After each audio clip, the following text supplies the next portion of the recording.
Apakah semua buah pala dapat dijadikan bibit untuk disemaikan lalu kemudian dapat ditanam di kebun untuk dibesarkan? Ini pertanyaan dari petani pemula khususnya untuk tanaman pala. Simak penjelasannya.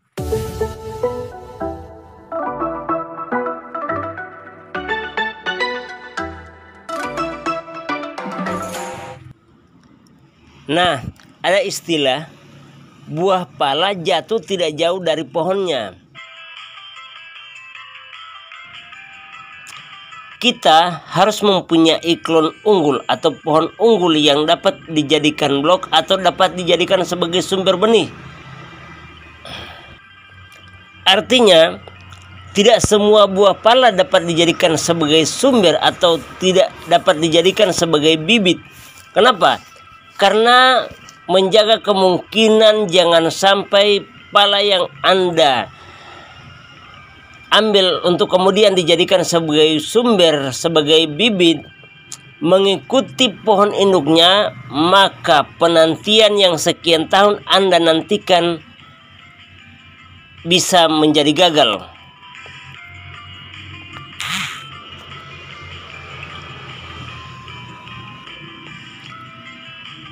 Oleh karena itu, ada istilah buah pala jatuh tidak jauh dari pohonnya. Artinya, buah pala yang Anda jadikan bibit lalu kemudian disemai akan mengikuti pohon induknya, akan menjadi seperti sumber benih yang Anda ambil.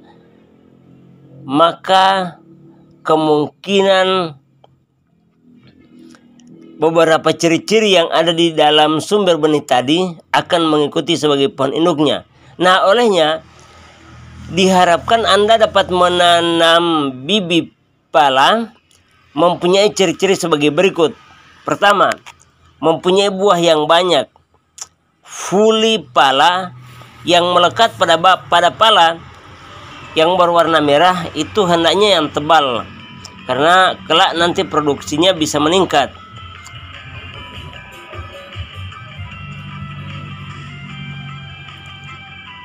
Lalu kemudian tahan terhadap hama dan penyakit. Artinya, bibit yang Anda ambil jangan berasal dari pohon yang mempunyai hama atau penyakit.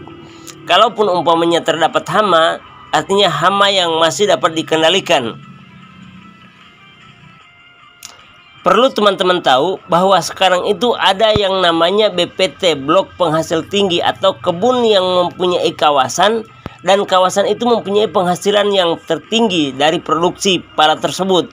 Yang biasanya BPT itu ditetapkan oleh pemerintah yang dinilai bertahun-tahun hingga mencapai 3 tahun, dan kemudian dikeluarkanlah yang namanya SK blok penghasil tinggi.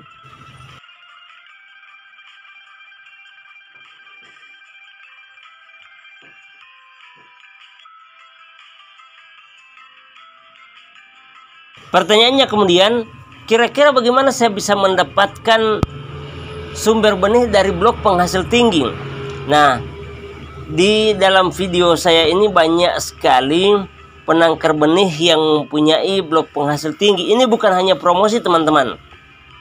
Ini adalah penilaian yang sekian tahun dan dievaluasi setiap tahun. Saya di sini hanya sekedar untuk memberitahukan atau publikasikan bahwa ada beberapa blok penghasil tinggi yang ada di Maluku Utara, di beberapa kabupaten yang mempunyai hasil yang maksimal.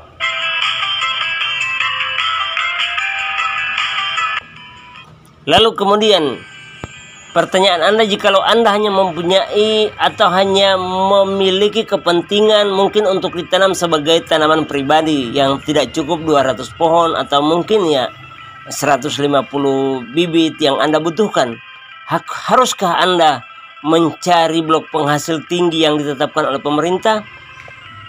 Ada solusi yang lain lagi selain dari BPT yang ditetapkan oleh pemerintah. Anda cukup mengamati beberapa tahun produksi daripada biji pala, serangan hama daripada buah pala tersebut, lalu kawasan pala, dan ketebalan fuli tadi. Jikalau Anda amati dalam beberapa tahun, atau Anda silakan tanya ke petani, ke pemilik pohon pala tersebut, lalu Anda mendapatkan data primer. Data primer tadi adalah data yang disampaikan oleh petani, dan Anda cukup yakin dengan jawaban itu, maka Anda dapat membelinya dari pohon-pohon tersebut. Mungkin itu jawaban daripada pertanyaan teman, apakah semua buah pala dapat dijadikan bibit untuk disemaikan?